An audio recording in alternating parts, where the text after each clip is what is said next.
Hi friends, ಎಲ್ಲರಿಗೂ ನಮಸ್ಕಾರ. ಬನ್ನಿ ಫ್ರೆಂಡ್ಸ್, ವಸುದೇವ ಕುಟುಂಬ ಸೀರಿಯಲಿನ ಇವತ್ತಿನ ಸಂಚಿಕೆಯಲ್ಲಿ ಏನಾಗ್ತಿದೆ ಅಂತ ನೋಡ್ಕೊಬರೋಣ. ಅದಕ್ಕೂ ಮುಂಚೆ ಯಾರು ನನ್ನ ವಿಡಿಯೋ ನೋಡ್ತಾ ಇದ್ದೀರಾ ಅವರೆಲ್ಲ ಪ್ಲೀಸ್ ಪುಟ್ಟದೊಂದು ಲೈಕ್ ಮಾಡಿ, ಹಾಗೆ ಫಾಲೋ ಮಾಡೋದನ್ನ ಮರಿಬೇಡಿ. ಬನ್ನಿ ಸ್ಟಾರ್ಟ್ ಮಾಡೋಣ.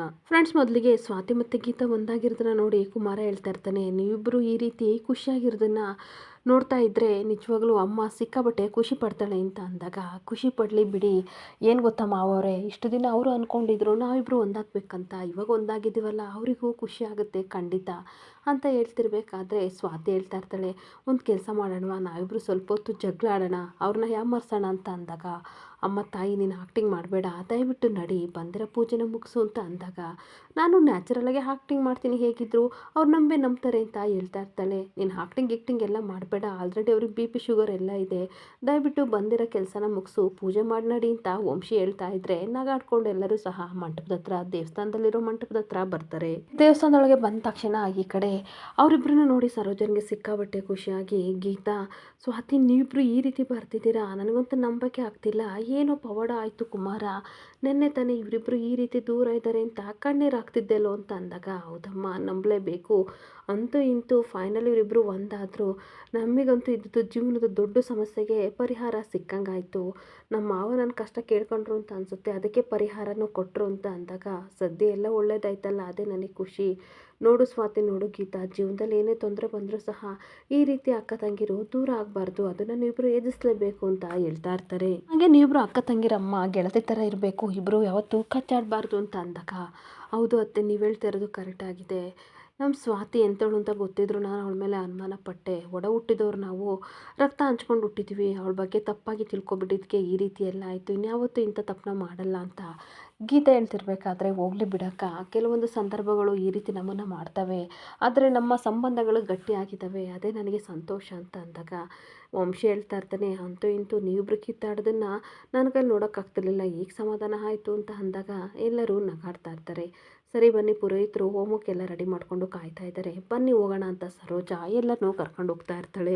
ಹಾಗೆ ಇನ್ನೊಂದು ಕಡೆ ಹೋಮಕ್ಕೆ ಅಂತ ಕುಮಾರ ಮತ್ತು ಈ ಕಡೆ ಗೀತನ ಕೂರಿಸಿದಾಗ ಪುರೋಹಿತರು ಹೇಳ್ತಾ ಇರ್ತಾರೆ, ಈ ಕಂಕಣನ ನಿಮ್ಮ ಹೆಂಡತಿ ಬಲಗೈ ಕಟ್ಟಿ, ಹಾಗೆ ನೀವು ಅವ್ರ ಕೈ ಕಟ್ಟಿ ಅಂತ ಹೇಳ್ತಿರ್ಬೇಕಾದ್ರೆ ಇಬ್ಬರು ಕಟ್ಕೋತಾ ಇರ್ತಾರೆ. ಹಾಗೆ ಸ್ವಾತಿ ಮತ್ತು ವಂಶಿನ ನೋಡಿಬಿಟ್ಟು, ಬನ್ನಿ ನೀವಿಬ್ಬರು ಪೂಜೆ ಕೂತ್ಕೊಳ್ಳಿ ಅಂತ ಗೀತಾ ಕರಿತಿರ್ತಾಳೆ. ಬೇಡ ಅಕ್ಕ, ನೀವು ಪೂಜೆ ಕೂತ್ಕೊಳ್ಳಿ, ನಿಮಗೋಸ್ಕರ ಅತ್ತೆ ಪೂಜೆ ಮಾಡಿಸಿರೋದು, ನಾವಿಲ್ಲೇ ನಿಂತ್ಕೊಂಡು ನೋಡ್ತೀವಿ ಅಂತ ಅಂದಾಗ, ಇಲ್ಲ ನೀವು ಬಂದು ಪೂಜೆ ಕೂತ್ಕೋಬೇಕು, ಪೂಜೆ ಕೂತ್ಕೊಂಡ್ರೆ ತುಂಬಾ ಒಳ್ಳೇದಲ್ವಾ, ಈಗೇನು ಬರ್ತೀಯೋ ನಾನು ಎದ್ಬಿಟ್ಟು ಬರಲ್ಲ ಅಂತ ಅಂದಾಗ, ಬೇಡ ಅಂತ ವಂಶಿ ಹೇಳ್ತಾ ಇರ್ತಾನೆ. ಹಾಗೆ ಪುರೋಹಿತರು ಹೇಳ್ತಾ ಇರ್ತಾನೆ, ನಿಮ್ಮಿಬ್ಬರು ಮದುವೆ ಆಗಿದೆಯಾ ಅಂದಾಗ, ಹ್ಞೂ ಅಂತ ಸ್ವಾತಿ ಹೇಳ್ತಿರ್ಬೇಕಾದ್ರೆ, ಹಾಗಾದರೆ ಬಂದು ನೀವು ಪೂಜೆ ಕೂತ್ಕೊಳ್ಳಿ ಅಂತ ಅಂದ್ಬಿಟ್ಟು ಇಬ್ಬರನ್ನೂ ಕೂರಿಸ್ಬಿಟ್ಟು ಕಂಕಣನ ಕೊಟ್ಬಿಟ್ಟು, ನಿಮ್ಮ ಹಸ್ಬೆಂಡು ಕೈಗೆ ಕಟ್ಟಮ್ಮ, ಹಾಗೆ ನೀವು ಹೆಂಡತಿ ಬಲಗೈಗೆ ಕಟ್ಟಿ ಅಂತ ಇಬ್ಬರು ಕೈಲೂ ಕಟ್ಟಿಸ್ತಾ ಇದ್ರೆ ಅವರಿಬ್ಬರು ಖುಷಿಯಿಂದ ಕಂಕಣನ ಕಟ್ಕೋತಾ ಇರ್ತಾರೆ. ಹಾಗೆ ಇನ್ನೊಂದು ಕಡೆ ಪುರೋಹಿತರು ಇಬ್ಬರು ಕೈಲಿ ಹೋಮನ ಮಾಡಿಸ್ಬಿಟ್ಟು ಶೀಘ್ರಮೇವ ಸಂತಾನ ಪ್ರಾಪ್ತಿರಸ್ತು ಅಂತ ಅಂದಾಗ, ಈ ಕಡೆ ಕುಮಾರ ಗೀತನಿಗೆ ಖುಷಿ ಆಗ್ತಿರುತ್ತೆ. ಹಾಗೆ ಅದೇ ರೀತಿ ಇವರಿಗೂ ಸಹ ಶೀಘ್ರಮೇವ ಸಂತಾನ ಪ್ರಾಪ್ತಿರಸ್ತು ಅಂತ ಅಂದಾಗ ವಂಶಿಗೂ ಸ್ವಾತಿಗೂ ಸಿಕ್ಕಾಬಟ್ಟೆ ಶಾಕ್ ಆಗ್ತಾ ಇರುತ್ತೆ. ಏನು ಹೇಳ್ತಿದ್ದೀರಾ ಪುರೋಹಿತರು ಅಂತಂದರೆ, ಈ ಹೋಮನ ಮಾಡಿಸಿದ್ದು ಏನಕ್ಕೆ ಅಂತ ಅಂದ್ಕೊಂಡಿದ್ದೀರಾ, ಸಂತಾನ ಅಭಿವೃದ್ಧಿಗೋಸ್ಕರ ಮಾಡಿಸಿದ್ದು, 1 ವರ್ಷದೊಳಗೆ ನಿಮಗೆ ಗಂಡು ಮಗನೋ ಹೆಣ್ಣು ಮಗನೋ ಯಾವುದೋ ಒಂದು ಹುಟ್ಟುತ್ತೆ ಬಿಡಿ, ಒಳ್ಳೇದಲ್ವಾ, ಯಾಕೆ ಸರೋಜಮ್ಮ ಹೇಳಲಿಲ್ವಾ, ಅದಕ್ಕೋಸ್ಕರನೇ ಈ ಹೋಮ ಮಾಡಿಸಿದ್ದು ಅಂತ ಅಂದಾಗ ಇವರಿಬ್ರಿಗೂ ಸಿಕ್ಕಾಬಟ್ಟೆ ಶಾಕ್ ಆಗ್ತಾ ಇರುತ್ತೆ. ಹಾಗೆ ಸರೋಜಮ್ಮ ಹೇಳ್ತಾ ಇರ್ತಾರೆ, ಏನಕ್ಕೆ ವಂಶಿ, ಏನಕ್ಕೆ ಸ್ವಾತಿ ಟೆನ್ಷನ್ ಮಾಡ್ಕೊಂಡಿದ್ದೀರಾ, ಇಬ್ಬರಿಗೂ ಸಹ ಒಂದೇ ಸಲ ತೊಟ್ಲು ಕಟ್ಟಿದ್ರೆ ಆಗುತ್ತೆ ಬಿಡಿ, ಅಕ್ಕ ತಂಗಿ ಇಬ್ಬರಿಗೂ ನಾನೇ ಬಾಣಂತನ ಮಾಡ್ತೀನಿ ಅಂತ ಅಂದಾಗ ಗೀತನಿಗೆ ಸಿಕ್ಕಾಬಟ್ಟೆ ಖುಷಿ ಆಗ್ತಿದ್ರೆ ಸ್ವಾತಿಗೂ ವಂಶಿಗೂ ಸಿಕ್ಕಾಬಟ್ಟೆ ಟೆನ್ಷನ್ ಆಗ್ತಾ ಇರುತ್ತೆ. ಇನ್ನೊಂದು ಕಡೆ ಮನೇಲಿ ಅಜ್ಜಿ ತಪ್ಪಿಸ್ಕೊಂಡು ಮೆಡಿಕಲಿಂದ ಮನೆ ಹತ್ರ ಯಾವ ರೀತಿ ಹೋಗಬೇಕು ಅಂತ ಗೊತ್ತಾಗದೆ ಸ್ವಾತಿ ಅಜ್ಜಿ ರೋಡಲ್ಲೇ ನಿಂತಿರಬೇಕಾದ್ರೆ ಅದೇ ರೋಡಲ್ಲಿ ನಿತಿನ್ ಹೋಗ್ತಾ ಇರ್ತಾನೆ.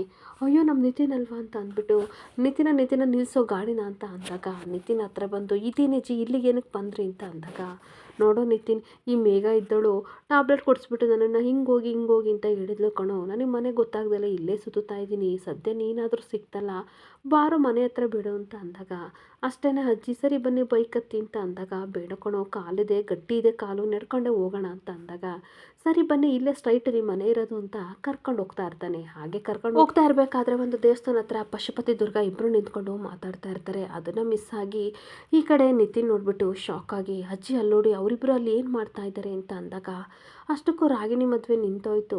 ಮನೇಲಿ ಅಜ್ಜಿ ತಾತ ಯಾರೂ ಸಹ ಮದುವೆ ಬೇಡ ಅಂತ ಹೇಳಿದ್ದಾರೆ. ಅಂಥದ್ರಲ್ಲಿ ಇವರಿಬ್ಬರು ಏನು ಮಾತಾಡ್ತಿದ್ದಾರೆ, ಏನಾದರೂ ಉಪಾಯ ಮಾಡ್ತಿರ್ಬೋದು ಕಣೋ ನಿತಿನ್ ಅಂತ ಅಂದಾಗ ನನಗೂ ಅದೇ ರೀತಿ ಅನುಮಾನ ಬರ್ತಿದೆ ಅಂತ ನಿತಿನ್ ಹೇಳ್ತಾ ಇರ್ತಾನೆ. ಹಾಗೆ ಅಜ್ಜಿ ಇಲ್ಲ ಬಿಡೋ, ಖಂಡಿತ ಮದುವೆ ಆಗೋಕ್ಕೆ ಸ್ವಾತಿ ಬಿಡಲ್ಲ, ರಾಗಿಣಿ ಈ ಮನೆ ಸೊಸೆ ಆಗಲ್ಲ.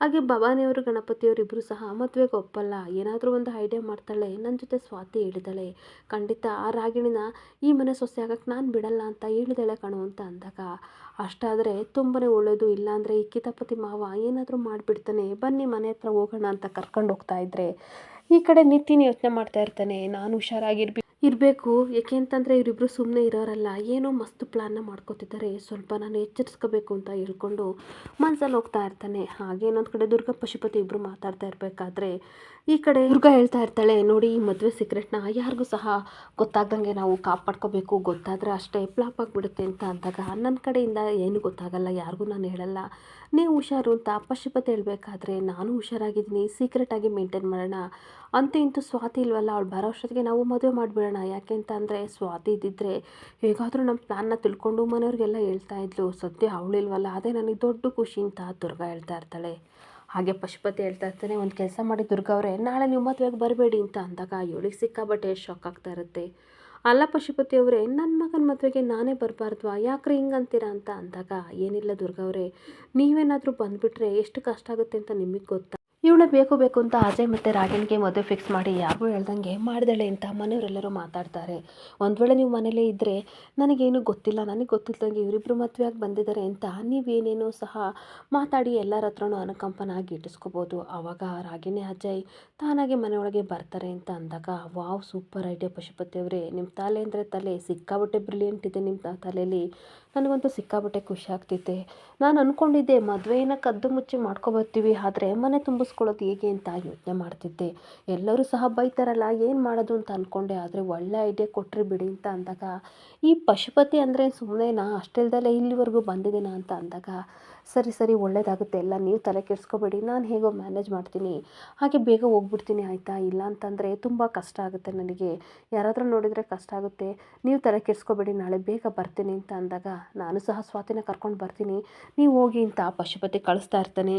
ಹಾಗೆ ದುರ್ಗಾ ಹೋದ್ಮೇಲೆ ಪಶುಪತಿ ಬೈಕೋತಾ ಇರ್ತಾನೆ ಸ್ವಾತಿನ, ಏ ಸ್ವಾತಿ ಎಂಗೇಜ್ಮೆಂಟನ್ನು ನಿಲ್ಲಿಸಿ ನಾನು ಗೆದ್ದೆ ಅಂತ ಅಂದ್ಕೊಂಡಿದ್ದೀಯ ಅಲ್ವಾ, ನೋಡ್ತಾ ಇರಿ ಇವಾಗ ಇವರಿಬ್ಬರಿಗೂ ಮದುವೆ ಮಾಡಿ ನಿನ್ನ ಕಣ್ಮುಂದೆ ನಿಮ್ಮ ಮನೆ ಬಾಗಿಲಿಗೆ ಅಜಯ್ ಮತ್ತು ರಾಗಿಣಿನ ಕರ್ಕೊಬರ್ತೀನಿ, ನನ್ನ ಪ್ಲ್ಯಾನ್ ಏನು ಅಂತ ನಿನಗೆ ಆಮೇಲೆ ಗೊತ್ತಾಗುತ್ತೆ ಅಂತ ಒಳೊಳಗೆ ಬೈಕೋತಾ ಇರ್ತಾನೆ. ಹಾಗೆ ಇನ್ನೊಂದು ಕಡೆ ಸ್ವಾತಿ ಮತ್ತು ಗೀತಾ ದೇವಸ್ಥಾನಕ್ಕೆ ಬಂದಿರೋ ಭಕ್ತಾದಿಗಳಿಗೆಲ್ಲರಿಗೂ ಪ್ರಸಾದನ ಹಂಚುತ್ತಾ ಇರ್ತಾರೆ. ಹಂಚಿ ಆದಮೇಲೆ ಪ್ರಸಾದ ಎಲ್ಲ ಖಾಲಿ ಆದಾಗ ಏನಕ್ಕ ಎಲ್ಲ ಪ್ರಸಾದ ಖಾಲಿ ಆಯಿತು, ನಾನು ಪ್ರಸಾದ ತಿನ್ನೋಣ ಅಂತ ಎಷ್ಟು ಆಸೆ ಇದ್ದೆ ಗೊತ್ತಾ, ನನಗೆ ಪ್ರಸಾದನೇ ಸಿಗಲಿಲ್ಲ ಅಂತ ಹೋಗಿ ಸ್ವಲ್ಪ ಬೇಜಾರಿಂದ ದೂರ ಹೋಗಿ ಕೂತ್ಕೊಂಡಾಗ ಅಲ್ಲಿಗೆ ಗೀತಾ ಬರ್ತಾಳೆ.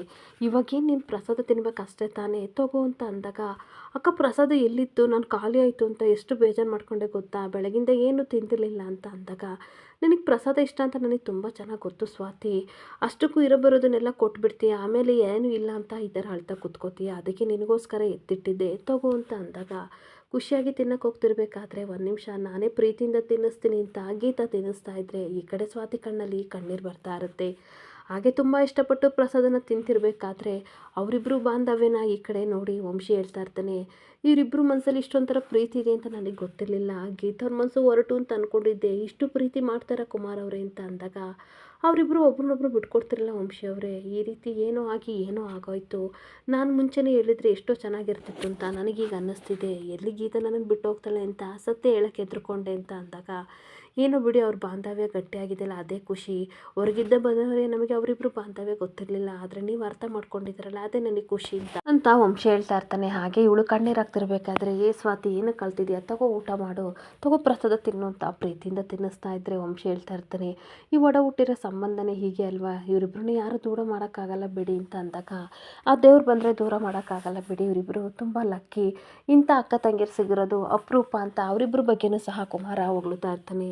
ಹಾಗೆ ಮತ್ತು ಸ್ವಾತಿ ಬಾವಾ ಬನ್ನಿ, ಹಾಗೆ ವಂಶಿಯವರೇ ಬನ್ನಿ ತಗೊಳ್ಳಿ ಪ್ರಸಾದ ಅಂತ ಅಂದಾಗ ಆಲ್ರೆಡಿ ನಾವು ತಿಂದಾಯಿತು ಅಂತ ಹೇಳ್ತಾ ಇರ್ತಾರೆ. ಹಾಗೆ ಕುಮಾರ ಹೇಳ್ತಾ ಇರ್ತಾನೆ, ತಂಗಿ ಸಿಕ್ಕಿದ್ಲು ಅನ್ನೋ ಖುಷಿಗೆ ಬಡಪಾಯಿ ಗಂಡನ ಮರಿಬೇಡ, ಗೊತ್ತಾ ಅಂತ ಹೇಳ್ತಾ ಇರಬೇಕಾದ್ರೆ ಸ್ವಾತಿ ಹೇಳ್ತಾ ಇರ್ತಾಳೆ, ಖಂಡಿತ ಇಲ್ಲ ಅಕ್ಕ ಯಾವತ್ತು ನಿಮ್ಮನ್ನು ಮರೆಯಲ್ಲ, ನೀವಿಬ್ಬರು ಜೋಡಿ ಮೇಡ್ ಫಾದರ್ ಈಚ್ ಅದರ್ ಅಂತ ಅಂದಾಗ ನಿಮ್ಮದು ವಂಶಿ ಜೋಡಿನೂ ಸಹ ಅದೇ ರೀತಿ ಅಂತ ಹೇಳ್ದಾಗ ಬನ್ನಿ ಎಲ್ಲ ಮನೆಗೆ ಹೋಗೋಣ ಅಂತ ಕುಮಾರ ಕರ್ಕೊಂಡು ಹೋಗ್ತಾ ಇರ್ತಾನೆ. ಹಾಗೇನೊಂದು ಕಡೆ ನಿತಿನ್ ಅಜ್ಜಿನ ಮನೆ ಹತ್ರ ಕರ್ಕೊಂಡು ಬಂದ್ಬಿಟ್ಟು ಹುಷಾರಾಗಿ ಹೋಗಿ ಅಂತ ಅಂದಾಗ ಇಲ್ಲಿವರೆಗೂ ಬಂದಿದೆಯಾ ಬಾರೋ ಒಳಗಡೆ ಪ್ಲೀಸ್ ಕಾಫಿ ಕುಡಿಯುವಂತೆ ಅಂತ ಅಂದಾಗ ಬೇಡ ಅಜ್ಜಿ ಇಂಪಾರ್ಟೆಂಟ್ ಕೆಲಸ ಇದೆ ಇನ್ನೊಂದ್ಸಲ ಬರ್ತೀನಿ ಅಂತ ಅನ್ಬೇಕಾದ್ರೆ ಸರಿ ನಿತಿನ್ ನಿನಗೆ ದೇವ್ರು ಒಳ್ಳೇದು ಮಾಡಲಿ ಅಂತ ಅಂದಾಗ ಸರಿ ಬರ್ತೀನಿ ಅಂತ ನಿತಿನ್ ಹೋಗ್ತಾ ಇರ್ತಾನೆ. ಹೊರಗಡೆ ಬಂದು ಯೋಚನೆ ಮಾಡ್ತಾ ಇರ್ತಾನೆ, ಅಲ್ಲ ಅಜ್ಜಿ ತಾತ ನೋಡಿದರೆ ಮದುವೆ ಕ್ಯಾನ್ಸಲ್ ಅಂತ ಹೇಳ್ತಾರೆ, ಆದರೆ ಈ ದುರ್ಗಾಂಟಿ ಆ ಪಶುಪತಿ ಮಾವ ಏನು ಮಾತಾಡ್ತಾ ಇದ್ರು ಅಂತ ಯೋಚನೆ ಮಾಡಿ ಹೇಗಾದರೂ ಈ ವಿಷಯನ ವಂಶಿಗೆ ಹೇಳ್ಬೇಕಂತ ವಂಶಿಗೆ ಕಾಲ್ ಮಾಡ್ತಾನೆ.